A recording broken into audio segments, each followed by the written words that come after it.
Welcome to Let's Talk Passion and Purpose, the podcast where we explore the journeys of creators, leaders, and visionaries who've turned their passions into purpose. Join your host, Nicole Thomas, as we dive into inspiring stories, uncover strategies for success, and help you take the next step toward a life filled with meaning. Let's get started.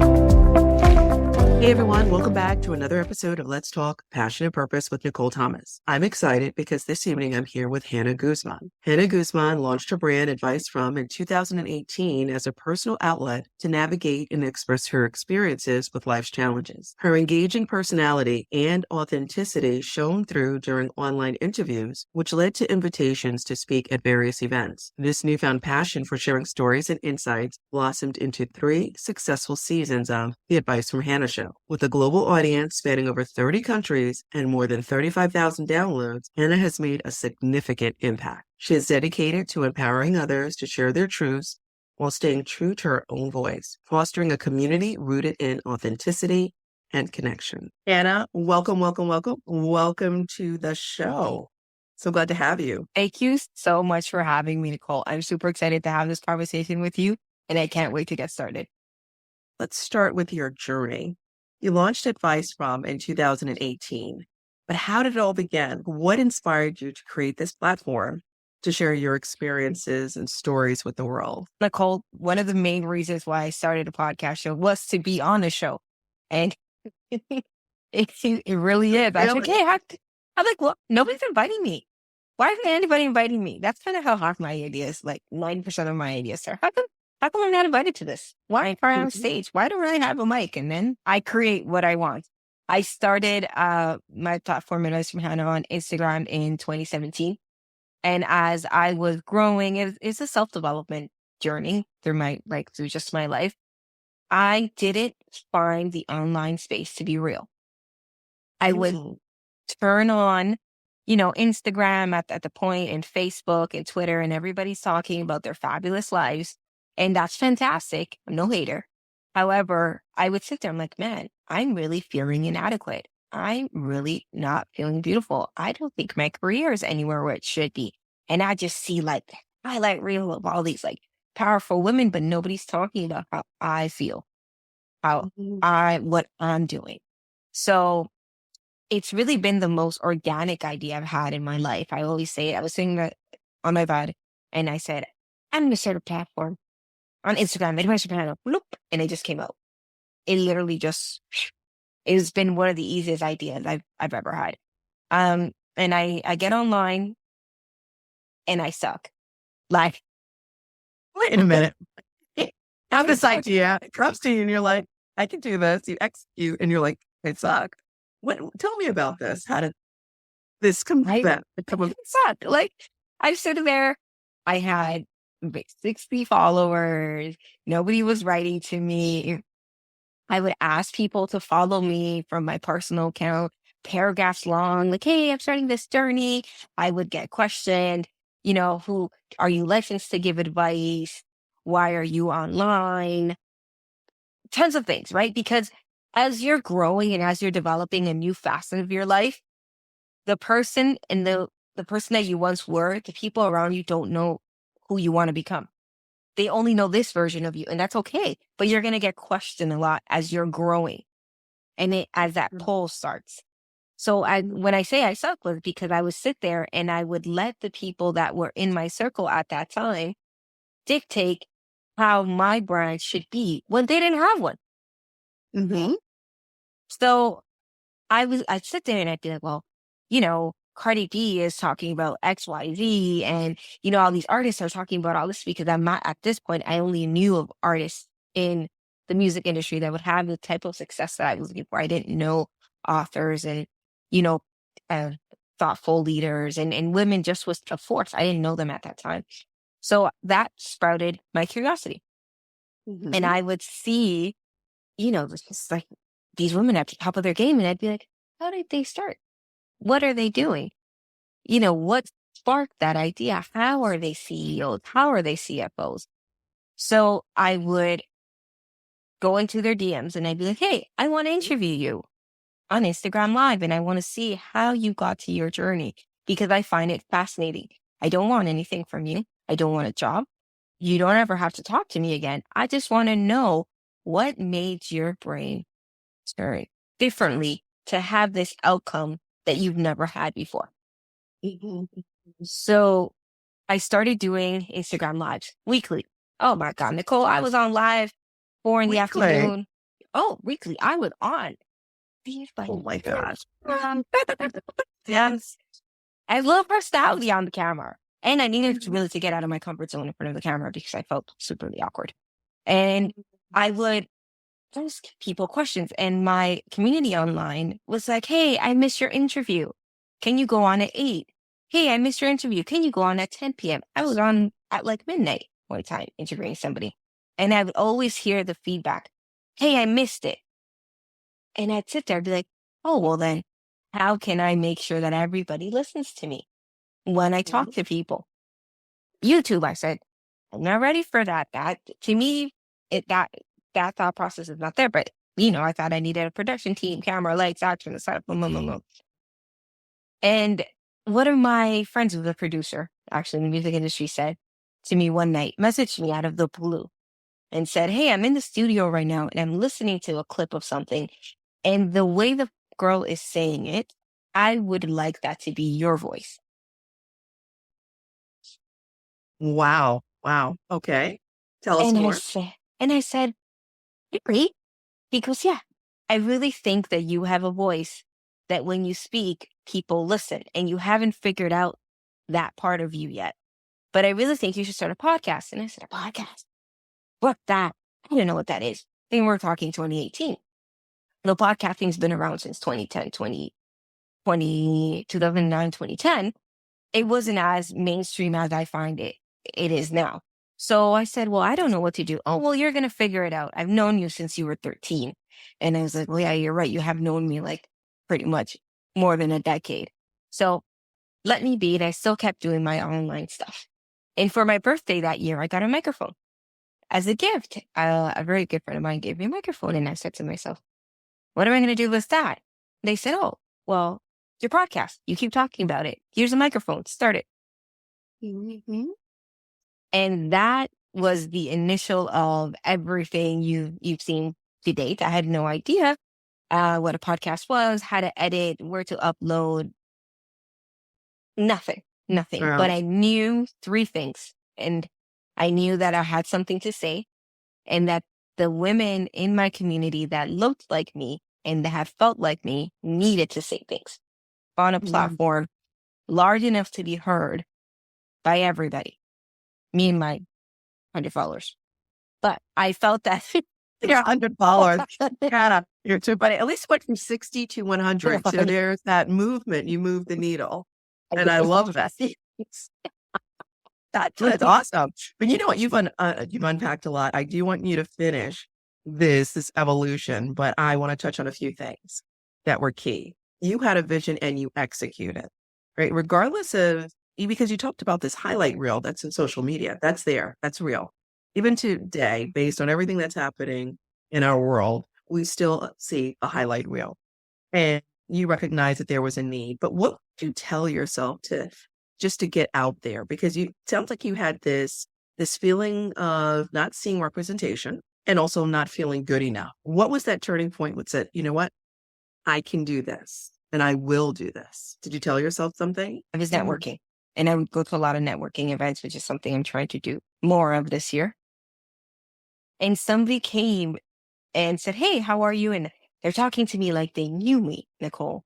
And I had never met this person in my life. Ever.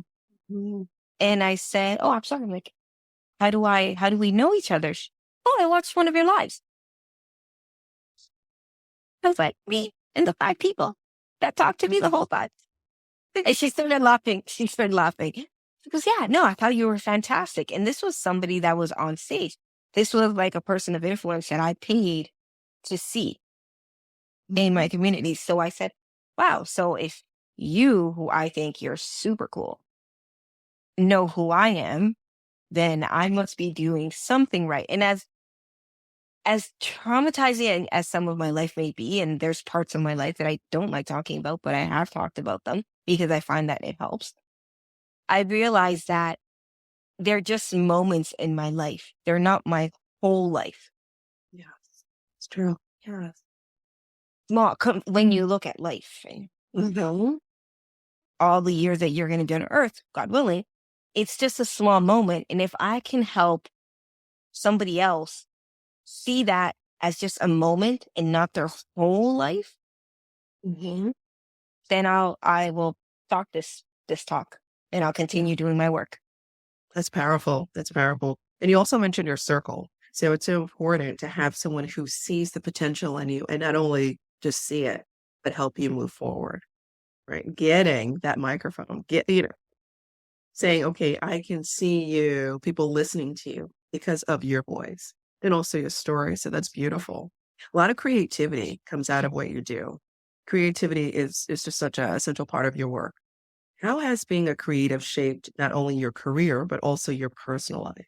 And do you feel like your creative journey helped you land in a space of purpose and passion with what you're doing now? I love this question. I love this question. And I thought about it a lot because growing up, I always would line up my dolls in a line and talk to them.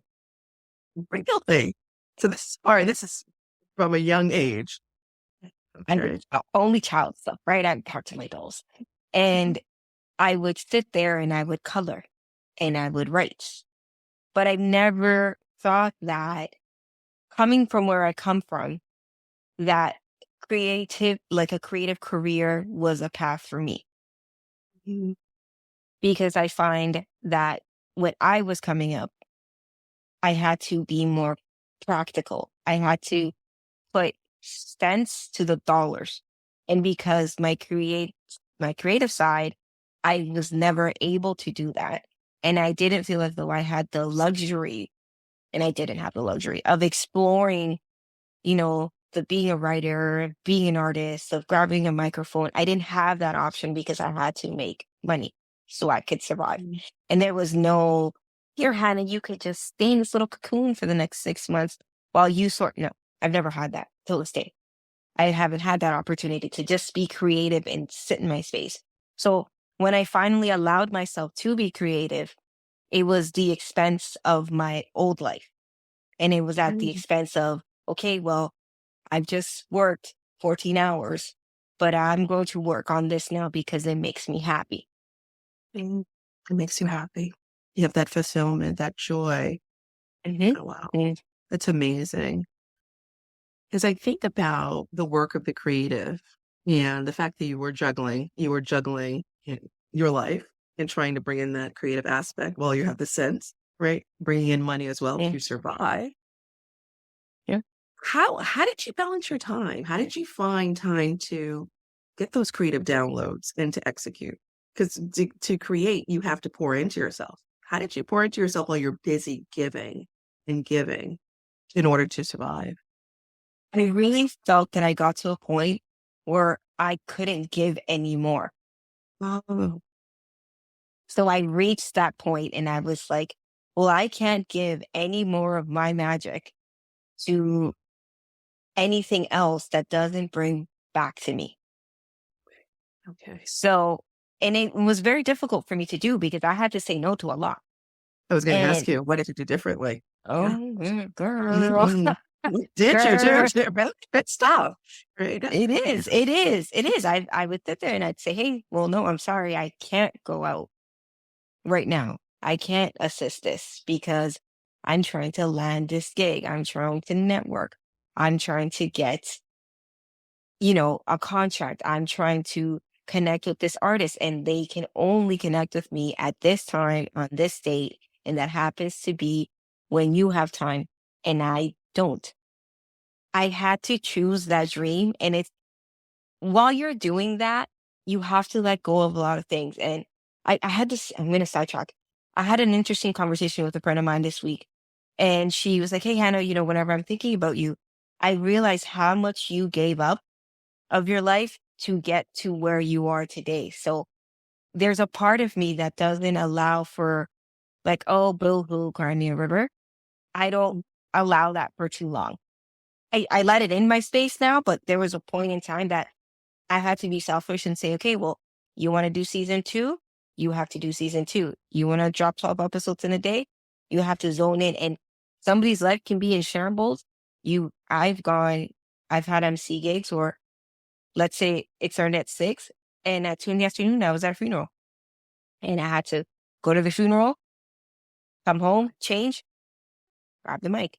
And there's just been times, and nobody could tell, but that's what made me passionate. That's what has fulfilled me. So I will choose it and fulfill it.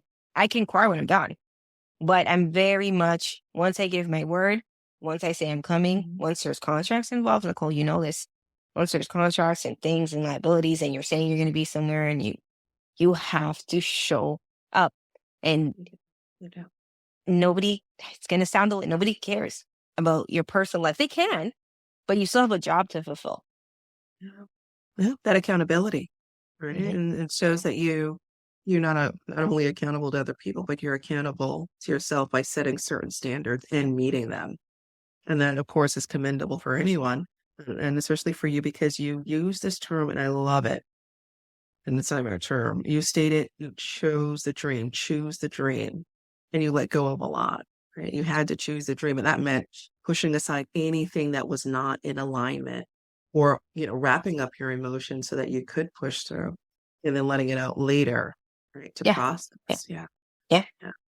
For anyone who is in the creative space and is trying to move forward, but they're balancing a lot. And it's just tough, right? How can they choose the dream? What is one bit of advice do you have for that person? I've been doing this since I was about 17. If I can't picture the outcome, and if the outcome, I can't picture what it's going to be, and it's going to bother me for the rest of my life, not knowing what would have happened if I didn't make that decision, I go for it. And oh my God, that's like my biggest fear in life. I'm like, I should have said yes to that. What if this? And once I have that feeling inside of me, there is nothing stopping. I'm like, nope. Even if it doesn't go well, I still went through it because I wanted to see the outcome. So if somebody's juggling and they want to stop doing things, imagine how you would feel if you stopped doing things and then you stayed the same.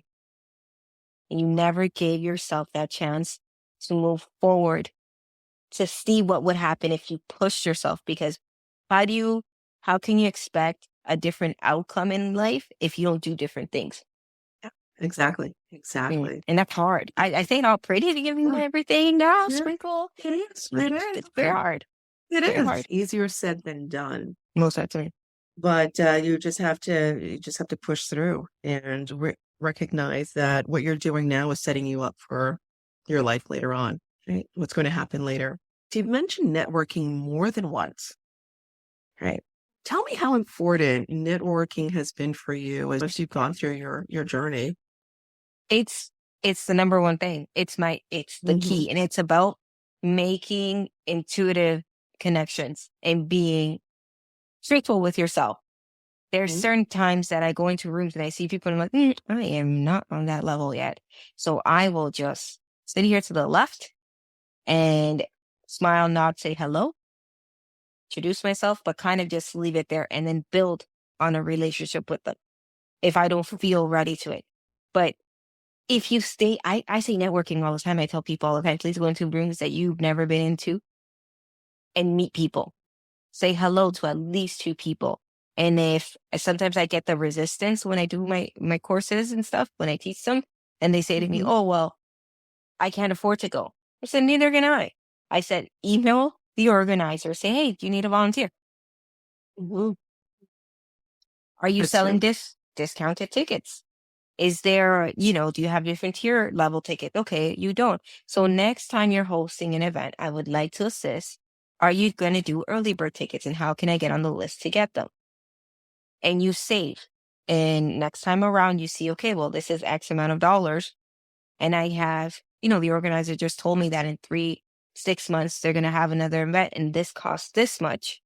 What do I have to scale back on to get into this room if I can't get into it right now?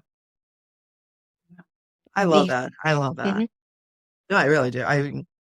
That's what I've done. I volunteer. I love to volunteer at plays, festivals. I mean, to get your foot in the door, right? I love the fact of authenticity because you brought that up with networking, like being intuitive and connecting with people and being truthful with yourself. It's the same thing with finding the space that you want to move in, right? Those spaces where you know that you're going to grow, that offer you opportunity, just being intentional about where you show up and who you connect with. I want to ask you about your platform, which started as a personal outlet and it's grown into something much larger with 3 successful seasons of the Advice from Hannah show and a global audience. How has the brand evolved since you first launched it? And what surprised you most about its growth? Ooh, I love this question. I do, because I never thought in my life I would have a listener in Senegal. Really? Okay. Tell me I, more. I I mean, never, like, it's huge. Like, to think that somebody took the time to find your show and listen to you, and you're allowed in their space in a whole different continent, to me is just, it's just magic. Even if they listen to one episode, to me, I'm like, wow, my voice has been heard in over 32 countries. That is insane. I mean, to me, that's the biggest accomplishment, that you've been listened to all over the world, and you just never know who's listening. So that's been one of my biggest surprises, that I've been in different spaces. I've been on stage and people come up to me and they're like, "Hey, I listened to episode 62." I was like, "Episode 62? This was this summer." I said, "Girl, that was like a long time ago. What did I say?" I love this. I asked about the growth of your brand and what surprised you, but during this whole process, what have you learned about yourself? Ooh, that I'm much stronger than I give myself credit. Hmm. I was raised by very strong women, three in this figure, and I've seen them do, countless of things. And when I think of strong women, I think of the women who raised me. So, and I feel like I'm just like a little baby that hides behind them and like, I want this. And I kind of, I say it in a little soft voice and whatnot. But I didn't realize I was strong until I pushed myself right out of, I got divorced 4 years ago, and I was on ground zero. And I had no idea what to do or where to go. Oh, girl, I don't know how best. And I saw myself, literally, I took myself and I was like, "Oh, no, you're going to do this. And you're going to make this move, and you're going to get a new job, and you're going to keep moving forward." And I just did until maybe 2 years later. I look back and I was like, dang, you did all of that, and you did it, and you didn't stop. And, I had a whole bunch of women holding me together. Like, this was a group effort, worldwide group effort. But I didn't fold. And that's when I realized, I'm like, man, I can do absolutely, there's nothing, Nicole, there's nothing I don't think I can't do. If tomorrow I wake up and I say I want to be a, a scientist, I'll go on Google, University of Scientists. Okay, how much does it cost? What I got to do? And I'll do it. So there's nothing I can't do. And the only person that holds myself back is me. Mhm. And I can't do myself that disservice. And I also don't think there's an age to do things. I find women a lot of times like, "Oh no, oh no." I said, "No, I've seen women." One of my aunts who I admire, she restarted her life at 47. Oh. And the growth that she did from 47 to 55, like, she's clean. Like, she took herself, she grew a business, she grew another business, she bought, and it was just boom, boom, boom. And it came fast. Well, yeah, you have 47 years of experience.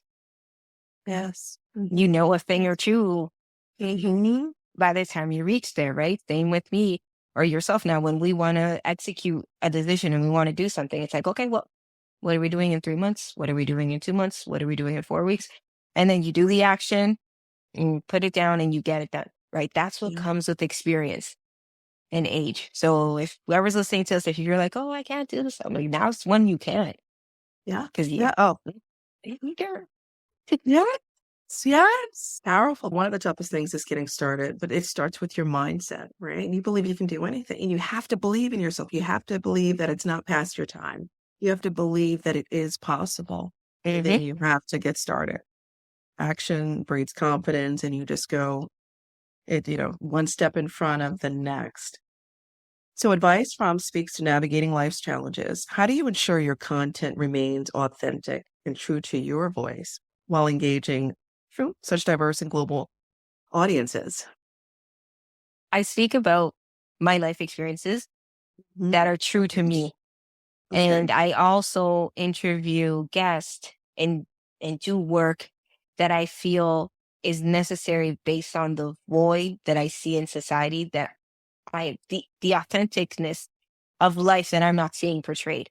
Sometimes that means talking to non-for-profit groups, women that are in very in group homes or things like that. And I can't do video about that. And I can't promote those things. And I can't say where I'm going. But that's the work that fulfills me. So it may not be online. You may not see it, but I'm always trying to do things that I feel like give back to empower women and push them forward. So I stay relevant because I find that women, and this is now my opinion, I find that women as a whole throughout all of life are always at a disservice, that we don't get the things that we want. And maybe this generation, we've moved the needle, as you said earlier, but for the next generation, they got to keep moving it. Yeah, that's right. And each generation has to do their part. So I don't go into trends. I try not to talk about trending things, but I talk about life because I've realized that we may go through different experiences, you and I, but we feel the same. The feeling is the same. You may feel it at different levels, but the feeling of sadness, anger, joy, love, heartbreak, we all feel it. So I stay in that margin. I try not to step away, pop culture and politics and this and that, which are great. I love those topics, but I don't feel that it's my purpose to speak about them, at least not on an open platform. Right.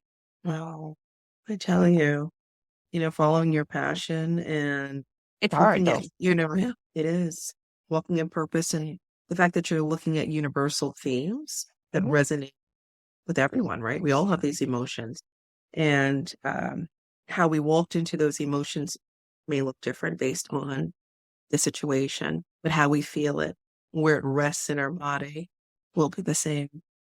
Oh, how I love that.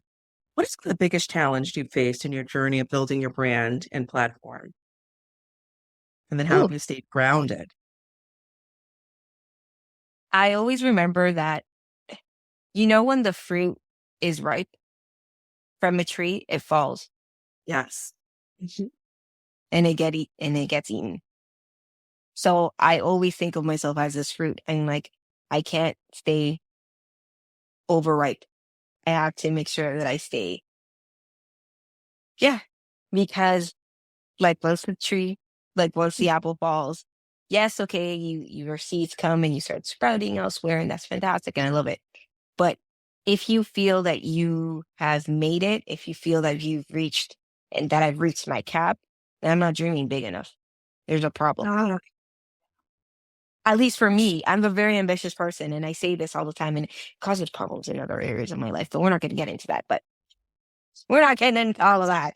I gotta get into that. Okay. Yeah, thrown out. It seems to be a problem everywhere else. But Speaking to dreaming big enough, some people think they're dreaming big enough. How do you know if you're dreaming big enough? I know there's a saying, oh, if you're not afraid of your dream, then you're not dreaming big enough. But what does dreaming big enough look like? And how do you make that happen for you? it's different for everyone. I always like to think of my lineage. I think about my grandmother and her grandmother and my mother and how far they've gotten in their lives. And I think, okay, well, I need to dream more. I had a conversation with my grandmother when I was about 9 years old. And I remember this conversation very clearly because her and I were walking down the street. And I said to her, I'm like, what do you want me to be when I grow up? What would make you proud? No, my grandmother's like everything. And she said to me, I want you to reach the sky.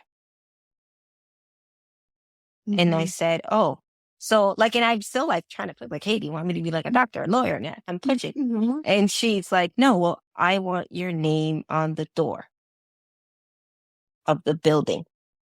That's what I want. And I knocked her head, Nicole. So I'm still trying to buy that building, girl. But That's coming. It's coming. trying to buy that building, my name Hannah's going to be on it. I love And it. I understood her though, because there's so many floors to the building. So she never puts a cap on anybody's success. And everybody loves talking to her because she sits there and she goes, remember where you came from. Remember that somebody took a plane over some ocean for you to come to North America. And there's no limit to what you want. So you have to dreaming big enough for somebody, what your big dream is to you might be an everyday for me. Mhm, mhm. And Right. that's okay. That's okay. That's okay. Right? That's fine. I feel like a lot of women, some of them are oppressed and they're not able to speak freely like I'm speaking right now. That's a dream. Yeah. That's a dream. So yeah, that's what keeps me humble, I find, because I always remember I'm like, I'm somebody's dream right now. Like I'm doing something somebody would love to do. So I need to do it to the best of my ability so they can feel like they can do it too. That's beautiful. That's Oh. beautiful. No, it's heartwarming too. Don't get me my feelings, no.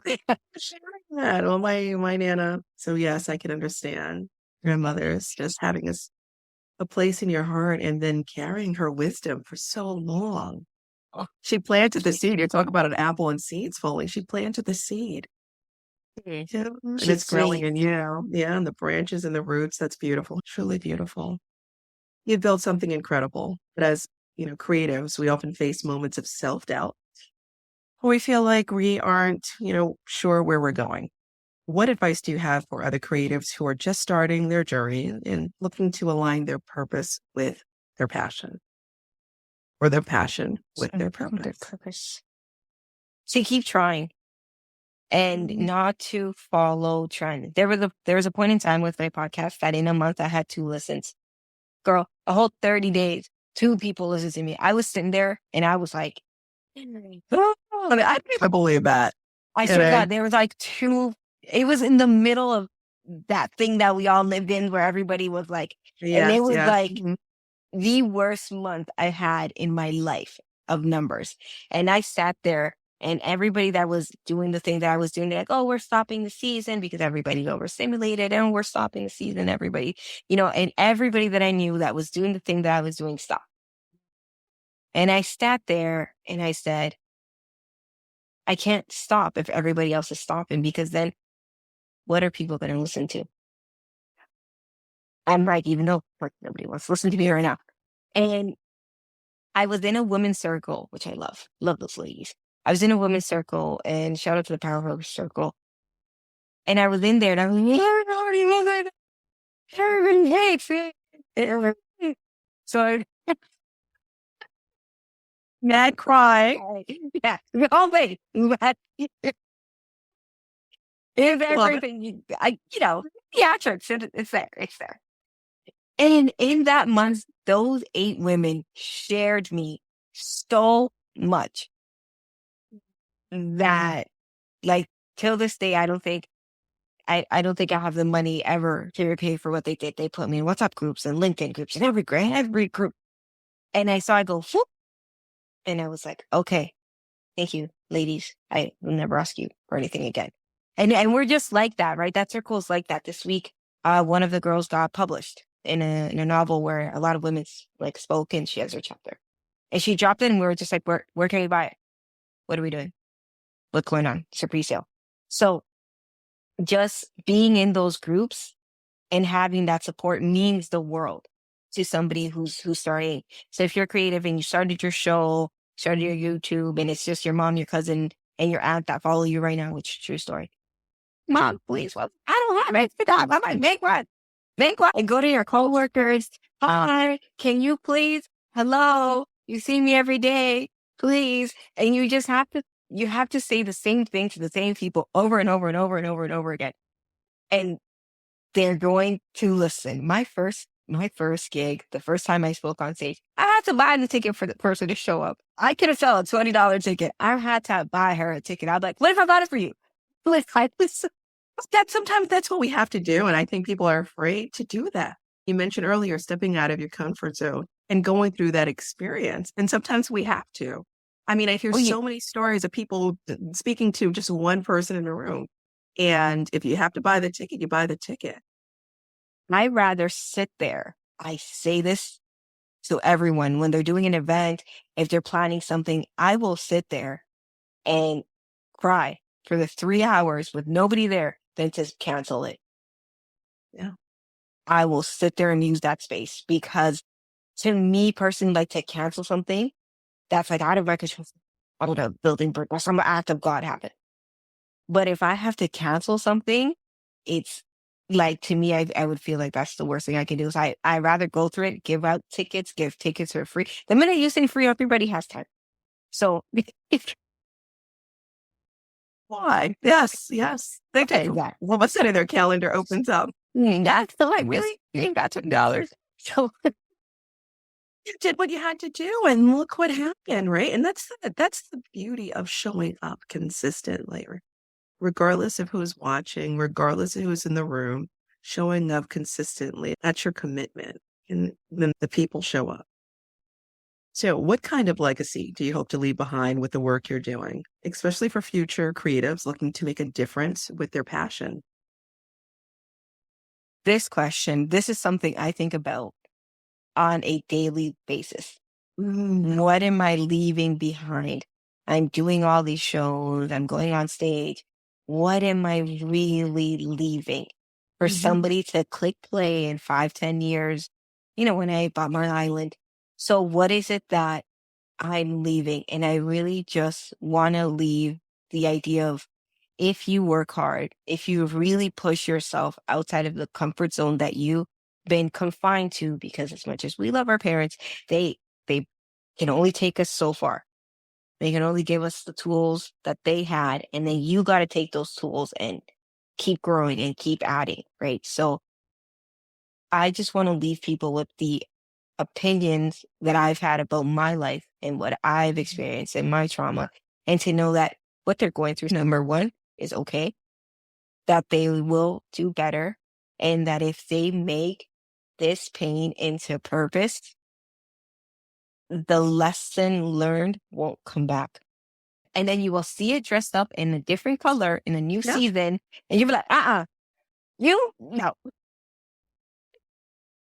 Nah, we've done this. We're together.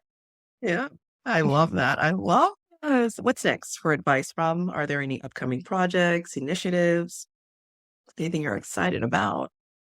You know what? I can't say too much, but I've been applying to be able to write, like contribute to a book, like the women chapter books.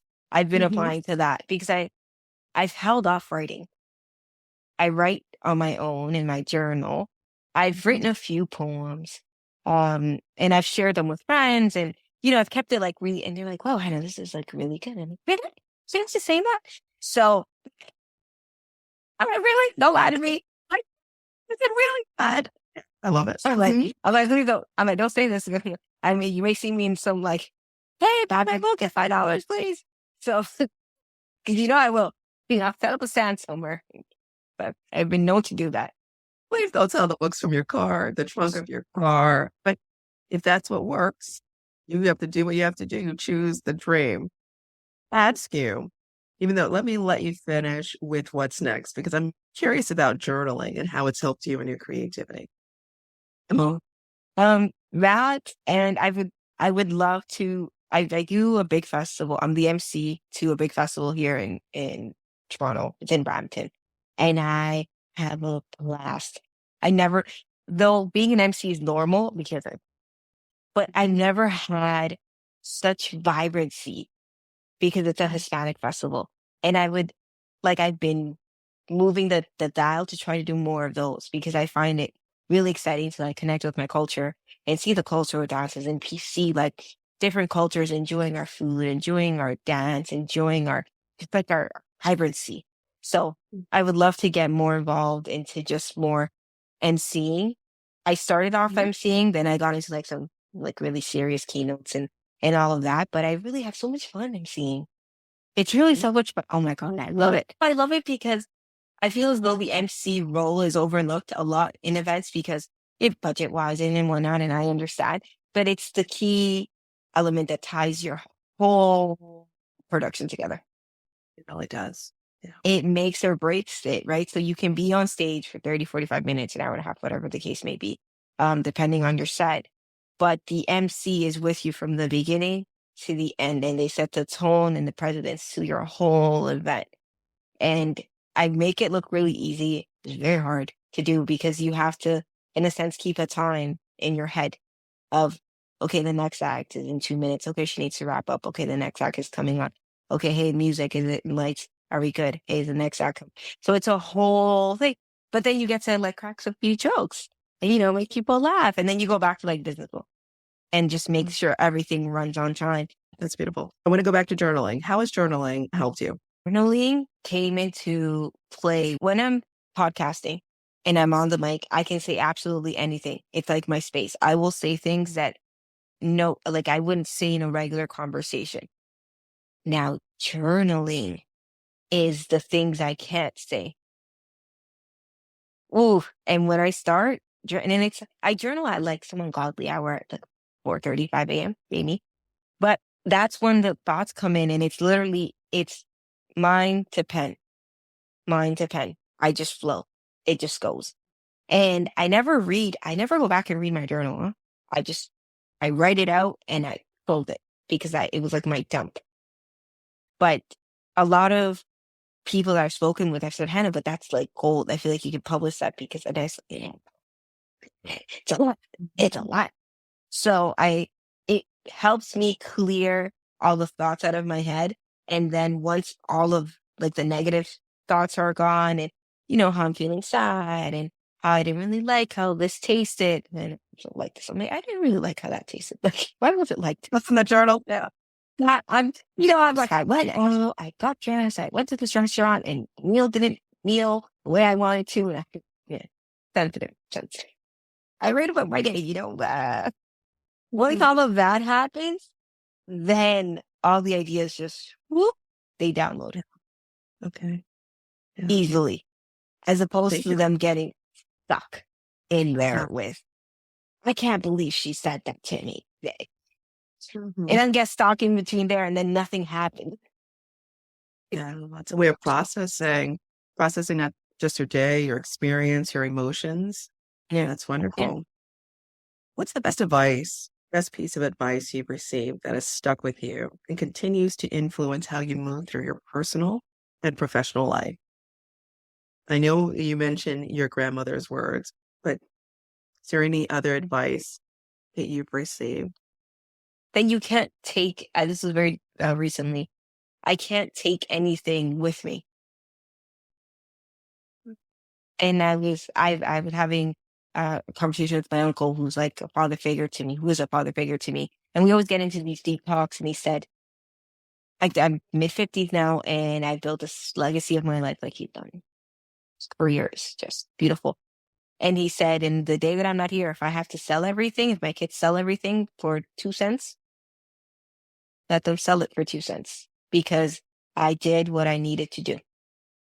And I can't take what I did with me. I can only leave how I've made people feel. And I can only hope that I made them feel well. So that's been something that stuck with me. That, and also to be mindful of like the relationships that you have. So in a sense, just remember what the relationship is. If it's mother, daughter, if it's sister, if it's friend, you can't be like a friend and then try to fill the shoes of a partner for that friend and try to give advice from that. No, you're a friend and you have to give advice from a friend lens into her life, not from another lens. I don't know if that's making sense, but in how they say in the hood, know your place. And just know your place. Know your lane. Stay in your lane. Yes, love that. Love that. Thank you. And before we wrap up, is there anything you'd like to share with the audience that I haven't asked you? I want to thank you and to the audience, thank them for listening up to this point, because, you've taken time to yourself to listen to Nicole and myself. So thank you so much for taking time, because time is the most valuable piece of life, right? You're giving somebody your time, and you can't take back X amount of minutes just by try. You can't take it back. No, you can't. No, you really can't. You really can't. You can't. So really thank you for your time, and that I hope that you've learned a thing or two, and that you're able to apply some of the knowledge you and I have dropped in this episode together for your life. Yeah. Oh, I love that. And for those looking to follow your journey, connect with your work, what's the best way for them to stay in touch or get involved with your community? They can definitely reach out at my podcast. It's on my website, www.advicefromhanna.com. Everything is linked there. You can reach out to me, say hello, and, tell me that my hair looks good. Makes me happy. I love it. Hanna, thank you so much for being on the show. Really had a great time chatting with you, and I hope you come back again. Thank you. For sure. Thank you for joining Let's Talk Passion and Purpose. I hope you're leaving inspired and ready to elevate your journey. Remember to subscribe, rate, and share if you enjoyed today's episode. Stay connected, follow your passion, live purposefully, and we'll see you next time.